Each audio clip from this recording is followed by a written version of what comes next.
ไมนะหนูจะปล่อยกลับสู่ทะเลแล้วนะคะ มันอยู่กับหนูเป็นตั้ง1 ชั่วโมง ไหนนะคะ มันคงน่าเบื่อแล้วแหละค่ะตัวนี้อยากกลับบ้านมากเลยแต่ตัวนี้ไม่รู้สิ กลับไปปล่อยเลยค่ะ ไม่เอาไม่อยากปล่อยดีกว่า ทำไมอ่ะ น่ารักอ่ะ น่ารักแต่มันอยู่กับเราไม่ได้หรอกเขาต้องอยู่แต่กับทะเลไง ก็ยกทะเลมาที่บ้านเรา คนนี้ดูเดดำปิดปีเลยคนนี้ดำปิดปีเลย เล่นไม่เลิกเลยคนนี้ ก็ติด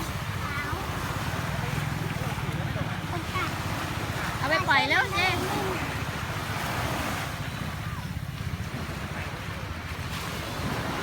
ไหนแบมือดิ